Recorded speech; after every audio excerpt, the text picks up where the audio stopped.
Hi, I'd like to call the meeting of the Library Board of Trustees to order. It is 6:01, and can we say who's here? Cindy McNaught, co-chair. Amy Paul, trustee. Amy Johnson, secretary. Larry Bauman, trustee. Nancy O'Connor, trustee, Katie McGonigal, library director. and you should probably, it's the date, Yes, yeah, and it's April 24th, yeah, 2024, April 24th. yeah, okay. Thank you. 24. I think that means something. 4/24/24. Yeah, that's interesting, yeah. Maybe that's a good number. I think it's a good number. First on the agenda is public comments, and I don't see any public, so I guess there are no comments. Then have we read the meeting minutes? And Do you have? anybody have any? Do you have this right Yeah. here? Yeah, it'll help you. Has everybody read them? Yes. Yes, Okay. Yeah. Were there any additions or any corrections? are we talking about the minutes on the, The minutes of March 20th, 2024. oh, No. no, I didn't have any. Then do I have a motion to accept the minutes? So moved. Seconded? Second. Thank you. Minutes are approved. Thank you, Amy. Very well done minutes, too. Next on our agenda, we have the director's report updates on programming, collection development, building needs, and professional development. Okay, so I'm gonna start with some children's highlights from the children's department. There were, during the month of March, 44 programs, 768 program attendees, 297 reference transactions, and then for passive programming in the children's department, there was 198 participants with the scavenger hunt, 229 guesses for the guessing jar, and the outdoor story had 48 visitors. The children's department offers a wide variety of programming and displays to meet the intellectual, educational, and cultural needs and input of the community. Topics of interest range from monthly celebrations to current events to bestsellers. Examples include craft programs like Eclipse and Origami, caregiver trainings like Understanding Temperaments, story times, book clubs from birth through grade 5, and plus musical programs and more. Displays rotate regularly and are found spread throughout the children's department, as well as in the first floor lobby area and also online. Programming for the children's department is listed on the events page of the library website, and registrations are posted several weeks in advance of the program. Here you can see that we have some posts to our social media. We shared one of our kind of thematic displays for March, which was about sports and March Madness. And then also there was a program that was promoted diving into diversity. And so information about some of our programs and then registrations are also put up online for folks to find. For adult highlights, there were 11 programs, 188 program attendees, 202 reference transactions, 217 hours of study room use, and 27 requests went unfulfilled. The adult department also supports literacy and lifelong learning for East Longmeadow Public Library patrons by offering a variety of programming and displays geared for adults, as well as teens and adults. Displays rotate regularly and are found spread throughout the second floor, in the first floor lobby area, and online. And to highlight one of the programs, the library recently hosted Jim Zabrowski from the Aldrich Astronomical Society, who gave an excellent presentation about the sky and solar eclipses. The program was full, and following the presentation, staff received many positive comments by attendees, including requests for another program. And so here I have a little snip in your handout from our Event Keeper page. So on the first page, it was from like our Facebook and social media pages, and then on the second page, it was from our Event Keeper, which is our online events calendar. Okay. Other program offerings include craft programs, a monthly book club, needlework, cookbook club, movies, and nature, health, wellness, and more. Programming is listed on the events page of the library website, and registrations are posted several weeks in advance of the program. And then here we have a couple more highlights. There was organic gardening, and then Quabbin wildlife photographer presentation. Many of the library programs are very generously funded by the Friends of East Long Meadow Public Library. For technology programming and highlights, we have 3,507 constant contact subscribers. There was 1 technology program and 3 program attendees. And then at our last meeting, I was telling you about the CW Mars had launched the new Aspen interface, so I'm going to kind of talk about that next. So the new CW Mars catalog launched on March 4th. Staff posted flyers in the library. There were social media posts. There was updates on the happenings on the website, and there was an entry added to the weekly e-newsletter for patrons to prepare for this new catalog interface. Since the launch, the scoped catalog has been customized. So what that means is there is the CW Mars kind of for the whole network. right. There's a CW Mars page. But now with this Aspen, each library that's a member library can then customize their scoped, their own page. And so we've been working on that. So your page would look different from It, everybody it doesn't necessarily look different, but what we have linked can be different. okay. So it's kind of like that same template, but the East Long Meadow Public Library logo is there. Oh, There okay. are links along the top that bring back to the East Long Meadow Public Library page that go to Hoopla, that go to like the East Long Meadow events. So there's certain links that we can customize and add. Okay. We've also, when you're looking at the page, and I think I have a snip on the next page. So if you turn and look at the next page, I have a snip here. So these kind of rectangular boxes, library of things, most requested titles, adult fiction, adult nonfiction, New York Times bestsellers. Okay. We can customize these, they're called browse categories. So we're able to customize these browse categories. And with the help of CW Mars, I've kind of taken a snip of our library of things here. We were able to kind of create our own custom imagery for like the thumbnail image, and then CW Mars uploaded that So for you can us. put on there what you have in So everything. Exactly. is this the new? Yes, this is the new one? catalog. That's the new one. Yep. Some of the other things that we did was when we got some feedback from patrons that they were having a difficult time locating the actual call number. So when they did their search and the results came up, there's a little hyperlink that says, where is it? And they were having a hard time finding Oh, that. I see, because it's not right there. So we You have to contacted. do another step? So we contacted CW Mars and they gave us the code and helped kind of walk me through it.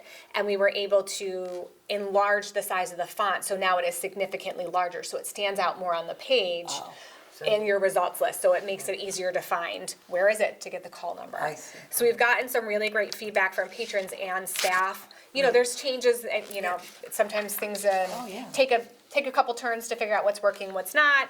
And so we've gotten some really great information from patrons and staff and have made some of those customized changes, which is very good. For tech services updates, there were 702 items added and 306 items deleted from the catalog, from the collection during the month of March. The Tech Services and Children's Department staff are working together on a recataloguing project for the children's picture book biographies. These books will now be grouped together for easier patron searching and browsing. So they're gonna kind of get their own biography, like picture book biography Okay. section, and be grouped together, which will be great. Circulation department updates. There were 13,850 items circulated during the month of March. This was a decrease of 7 from February, but an increase of 377 from the year before. There were 52 new patron registrations, 132 reference transactions, and the door count was 5,235. And the new patron registrations, are they from new people that have come in generally? Yep, they're like new card holders. Okay. The circulation department is providing a lot of one-on-one patron support on the new Aspen Discovery Layer for the CW Mars catalog, specifically on searching for items and placing holds. And then I put in a, excuse me. So is that to say that it's not all that intuitive? It's just new. It's just new? It's just different. So when now they're calling it the classic catalog. With the classic catalog, you would get a results list. Yeah. But it wasn't combined, I guess is kind of the word I want to use.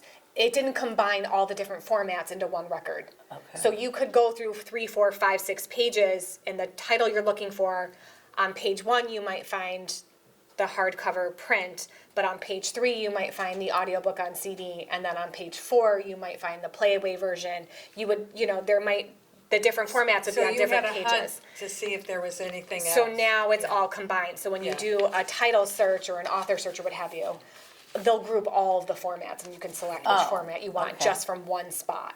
Okay. So it kind of. That's a little easier. It's cleaning it up a lot. I think once people get used to it, I think it's more user friendly. Yeah, it just looks different, so you have to get used to the new look. Yeah. And once you get used to the new look, you'll find everything you need right there. That's the goal. Rather than going here and there. Have to digging through, Okay. yeah. That seems common sense. Yes, and often, somebody just wants that title, that story. Right.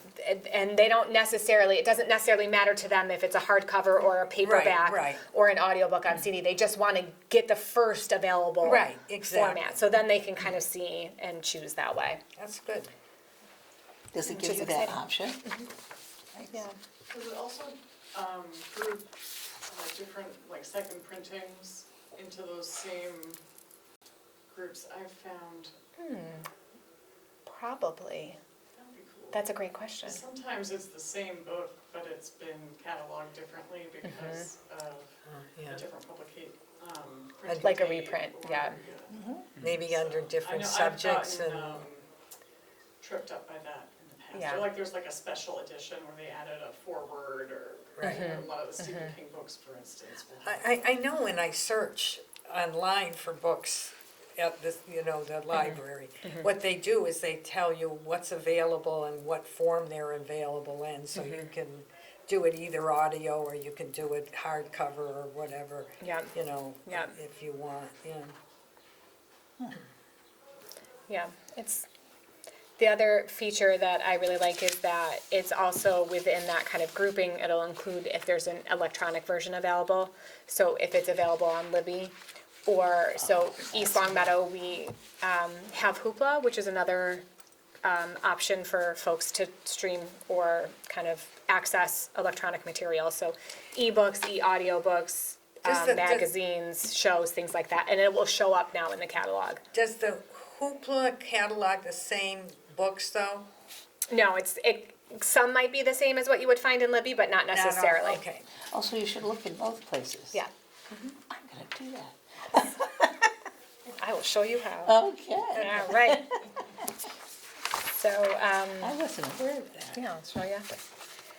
Outreach, on March 2nd, the library participated in the Artsy Fartsy Artists and Authors Fair at Pleasant View Senior Center. And the Children's Department hosted a crafting program, and then libraries staffed an information table. There's a typo on a page I'm gonna give you. And then here's just some information about the program and the flyer that the Pleasant View Senior Center created. For professional development, staff attended security awareness training as assigned by the town IT department, Aspen training provided by CW Mars, and turnover schedule of deposit training provided by the town collector and treasurer. For library updates, the 2024 summer reading program will run from June 1st to August 12th. This year's theme is Read, Renew, Repeat, and the library will offer a variety of programs, special performers, displays, resources, and more through Beanstack, the online logging platform, as well as here in the library. Mark your calendars, please. The kickoff is scheduled for June 11th, starting at 4:30, and we are encouraging the Board of Library Trustees to attend this community event. And there may be opportunities for some volunteering at the kickoff. Oh, really? Yes. That would be nice. Yes. That's good. This next piece of information, I'm sorry, there's a slight typo which we realized after, but starting July 1st, the East Long Meadow Public Library will adjust its operating hours. So this adjustment allows staff to provide additional programming and services the evenings the library will be open to the public. So on Mondays, we're transitioning to being open to the public from 9:30 a.m. to 5 p.m. instead of 9:30 a.m. to 8 p.m. So we're just reducing hours on Monday evening. But somehow in this typo, if you can correct it, please, we put on Saturdays that it's open from 9 to 5, we are open 9 to 4. I'm not sure how that typo got in there, so if you could please Okay, I correct that. thought you had changed that. No, too. we did not change that, so That's good. one of the incredible staff caught that error, and we were correcting it going forward, so my apologies that we did not. That's okay. 5 of us looked at that. So this is wrong. So and the- this it's is right. yes, correct. So Okay. Saturdays, it's staying 9:30 to 4. Oh, 9:30. Yep, it's 9:30 to 4. Did I say 9 to 4? Yeah. To 4, 9:30 to 4. yeah. Yep, those hours are not changing. Okay. We will be updating the library's hours on both sets of doors, social media, the websites, any of our flyers, the e-newsletter. There'll be signage in the building as we get But closer. by reducing the Monday hours, that doesn't affect the amount you have to be open? No, with because the we state? were in excess of yeah, the requirement, okay. yeah. So we are still You're within in compliance, yeah. compliance, okay. Are we keeping the same hours year-round now? Yes, yeah. You mean like I Saturdays? feel, I don't remember exactly what it was, but it used to be in the summertime, Saturday. We weren't open. But on on Saturdays, so- yeah, yeah. And now we're gonna keep the same. Yes, we're So- gonna keep the Saturdays open. And are we still gonna keep? Still be open Tuesday and Wednesday evenings Okay. until 8. Yep. Were you just open till noon on Saturdays? Nope, No, the we weren't hours for open at all on Saturdays. Saturday. Was it like Labor Day to Memorial Day or Yes. something like that? It was open Memorial on Day to Labor Saturdays, Day. and then during the summer it was closed? Yes. Yeah. Okay. Does the Monday change reflect that we don't get many patrons on Monday evenings, or was it purely Or is it a staffing staffing? decision? It is, it's really more for staffing so that we can provide, Programs you need to, correct. yes. So that way we have enough staff in the building to still provide services Because and do otherwise, programming. you We're don't have spread, enough staff in the evening, and if one or two are doing a program, correct. who's gonna be manning the ship? That's correct. So we need staff to be at the public service desk as well as in the programs, and we can't. It's very difficult to do both without, Yeah, so that makes sense. yeah, That makes sense, is right, yeah. so. And did you find that Mondays is when you do more, is the slowest? How did you determine? Well, part of that is also there's, I think this calendar year, there's 7 Monday holidays. So Oh, we would be closed those Mondays anyway. anyway. So. Oh, so that instead factored of- into the decision? Yes, because there's so many Monday holidays that are, yes, there's several floating holidays throughout the year, but there are a lot of just Yeah, a Monday lot of them are holidays. on Mondays, yeah. Yeah, You're right. so that way we wouldn't So it didn't be open have that just much. one to night do- that week, we'd still be open 2 nights. It didn't have that much to do with traffic. Programming occurs, the way that the staffing currently is that programming typically occurs more on Mondays, or excuse me, more on Tuesdays and Wednesdays right now, anyway, the way that the staffing works. Okay. So typically Tuesdays and Wednesdays are our busier nights, Okay. It's good. yeah, Any feedback from, since you posted the signs? None? not yet, Well, we think it's good. so we'll see. Little feedback. For publicity, many staff contribute to the library's publicity, ranging from constant contact blasts to happenings posts on the website. Staff at any public workstation are happy to assist patrons connect with us via phone, email, the website, through socials, and in person, both on-site and at community outreach. So we are trying to get ourselves out into the community to be of assistance. Building updates. On March 1st, the emergency lights that needed replacing were replaced. On the 6th, the elevator inspection and alarm testing was done. On the 8th, we had a new waste recycling station installed at the west entrance that's on the outside of the building to help with some of the trash that was out in Just the, used it. I'm so glad. You did. Yeah, it was great. I really enjoyed it. Thanks, it looks beautiful, doesn't it? It's Yeah. really nice. Much That better was, than the trash. yes, that was all the Board of Health and DPW coordinating together to provide us that station, and it's lovely. On the 13th, we had the second floor light switches replaced, so that was exciting. So how they work? Yes, it's so much easier. So upcoming, at some point, I will be bringing back the donation policy and the meeting room policy for review. And then on this upcoming Saturday, it's the next step in the strategic plan. The community focus group is here, and I've attached the agenda for you all to review again. I think I had already emailed it to you, and there are a couple of articles that are linked there if you're interested in reading along. One of the articles is called 5 Trends Shaping the Library Experience in 2024. And another article is Libraries of 2024, Pioneering Spaces for Digital Native and Lifelong Learner. Yeah, they Those have- were provided by Deb Hoadley. They said, yeah, because I read the 5 trend shaping one. Oh, good. Yeah. So that is going to be happening, and then following Saturday's meeting, we'll have another meeting with Deb Hoadley to work on the survey that's gonna go out to the entire community, and the tentative dates for the survey to be shared out is May 1st to May 22nd. And that's what I have. Good, okay. All right. Is there any old business? I don't see any. I don't have any. And new business?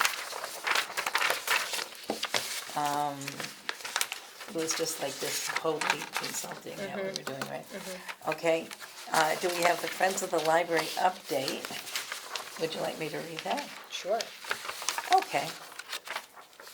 Report to the library's trustees from April 1st, 2024. The Friends held its last meeting on Monday, April 1st, 2024 at 6:30 PM in the library's community room. Kate brought the Friends up to date as to the activities that will take place in the coming months. Is that Maura? Mm-hmm. Yep. Maura shared the success of a program provided by the Astronomical Society regarding the eclipse. She mentioned that on April 8th from 2 to 2:30, people could gather in the library, at the library or COA, Council on Aging, to view the eclipse. Our scholarship finalists this year are Audrey O'Neill and Jack Tudrin. Oh, that's nice. They and their families have been notified and invited to attend our next meeting on May 6th for the presentation of their certificates. The Friends are hopeful that our QR code will be placed on flyers and provided at community events will help people have easier access to our website where they can learn more about the Friends. The number of members are 234, a small increase. An executive session followed to discuss next year's budget and finances. And our next meeting will take place Monday, May 6th, 2024 at 6:30 p.m. It is the Friends Annual Meeting. After the presentation of the scholarship awards, the election of officers will take place. Respectfully submitted, Diane A. Tiago.